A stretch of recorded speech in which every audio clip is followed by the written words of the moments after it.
Salam, ya selamat pagi, ya selamat berjumpa lagi dalam renungan harian kita.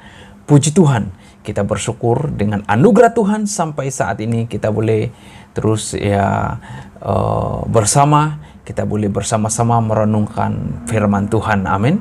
Sebab kita tahu firman Tuhanlah yang menjadi terang bagi jalan kita, amin.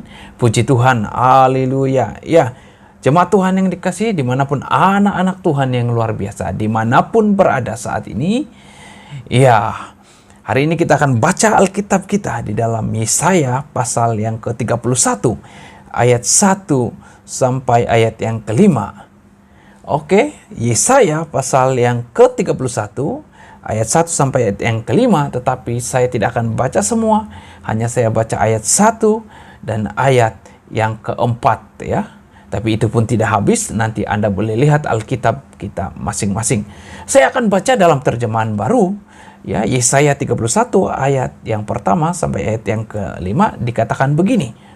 Ya, Tuhanlah penolong yang satu-satunya. Celakalah orang-orang yang pergi ke Mesir meminta pertolongan, yang mengandalkan kuda-kuda, yang percaya kepada keretanya yang begitu banyak dan kepada pasukan berkuda yang begitu besar jumlahnya, tetapi tidak memandang kepada yang Maha Kudus, Allah Israel, dan yang tidak mencari Tuhan. Nah, renungan kita pada hari ini, Tuhanlah satu-satunya penolong kita. Celakalah orang yang mengandalkan, meminta tolong kepada. Kalau di ayat ini kata orang Mesir yang lambang kepada kekuatan manusia, meminta pertolongan kepada, ya, bukan kepada Sang Pencipta. Oh, celakalah, dia katakan, sia-sialah, kasihanlah. Wah, sehingga dia katakan mengandalkan kuda-kuda, ya, kuda-kuda yang dipakai perang, yang pasukan yang begitu banyak, celakalah, sia-sialah. Wah, luar biasa, ya. Hari ini, renungan hari ini kita diingatkan, anak-anak Tuhan dimanapun berada yang sedang, ya, mendengar renungan ini, Tuhanlah satu-satunya penolong kita. Jelas Alkitab berkata, sia-sialah, celakalah orang yang mengandalkan. Mesir, dia maksud itu adalah orang manusia mengandalkan kepada sesuatu, bukan kepada Sang Pencipta. Itu Tuhan kita Yesus Kristus, pencipta langit dan bumi. Sia-sialah. Kalau saya pergi zoo, ya, bawa anak-anak, ya, saya selalu melihat harimau, ya, santai jalannya di zoo, kan dikurung, ya, begitu rileks, ya, begitulah, ya, jalan, ya, duduk, ya. Jarang saya mendengar dia mengaum lah. Tapi ada pernah satu kali saya pergi ke Melaka, saya dengar harimau ini mengaum. Wah, waktu harimau mengaum ini, wah, saya melihat keadaan zoo berubah semua, ya, binatang-binatang yang lain terdiam. Ya, kadang-kadang saya lihat dia santai harimau ini, tapi bila dia mengaum, wah, langsung menggegarkan.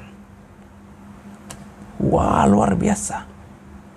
Dan demikian juga, ya, dalam pembacaan kita di sini ayat yang ke-4, ya, Yesaya pasal yang ke-31 ayat yang ke-4 dikatakan, sebab beginilah firman Tuhan kepadaku, seperti seekor singa atau singa muda mengeram untuk mempertahankan mangsanya, dan tidak terkejut mendengar teriakan seluruh pasukan gembala yang dikerahkan melawan dia, dan tidak mengalah terhadap keributan mereka.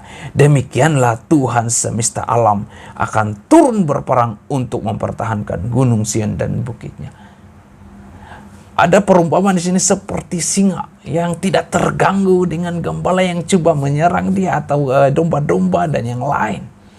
Dia beri satu perumpamaan, begitulah Allah, ya, di dalam, ya, mau peduli dalam kehidupan kita. Begitulah Tuhan peduli kepada kita. Mungkin kita rasa sepertinya Tuhan tidak ada. sepertinya ya dalam keadaan ya kita kesulitan, sepertinya Tuhan tidak ada kita rasa. Tapi dengar baik-baik. Tuhan peduli, Dialah penolong satu-satunya dalam kehidupan kita. Saudara anak Tuhan, dimanapun berada, semua kita, mungkin keadaan kita, ya, seperti singa santai-santai, dia katakan, seperti harimau yang selalu tinggal dalam zoo santai-santai, tapi sekali dia berbunyi, wow, menggoncangkan, ya begitu, langsung menggegarkan, ya. Sebab ini harimau dia ditakuti oleh semua binatang, ya kan. Demikian Tuhan, ya katakan. Walaupun keadaan mungkin sekeliling kita seperti ada pertolongan apa, tapi Tuhan dengar. Dia tidak pernah takut, dia tidak pernah terganggu. Walaupun sepertinya kita rasa Tuhan itu diam, tapi dengar baik-baik. Tuhan memperhatikan kita, Dialah satu-satunya penolong kita. Dengar baik-baik. Mungkin kita bertanya-tanya dalam kecemasan, dalam ketakutan kita, di mana Tuhan? Tapi Tuhanlah satu-satunya penolong, Dia tidak pernah meninggalkan kita. Amin. Puji Tuhan. Mari anak-anak Tuhan dimanapun berada, Tuhanlah penolong kita. Amin. Ketika kita rasa takut, khawatir, menguji iman kita, ya, dan pikiran mencemaskan, ya, pun menyerang kita, ingatlah, Tuhanlah yang memegang kendali kehidupan kita, dunia ini, dan Dia tidak pernah gagal. Dengar baik-baik. Mungkin cemas, khawatir yang mulai timbul di dalam hati dan pikiran kita. Ingatlah bahwa Tuhan Allah Yesus Kristus Tuhan kita yang memegang, yang mengendalikan seluruh aspek kehidupan kita, alam semesta ini, ya. Dan ingat, Tuhan tidak pernah gagal. Amin. Puji Tuhan. Biarlah hari ini kita menjalankan hidup kita dengan penuh semangat, karena Tuhanlah penolong kita dimanapun kita berada. Amin. Haleluya. Puji Tuhan. Mari semangat. Tuhanlah satu-satunya penolong kita. Amin. Puji Tuhan. Haleluya. Tuhan berkati kita semua. Amin. Amin.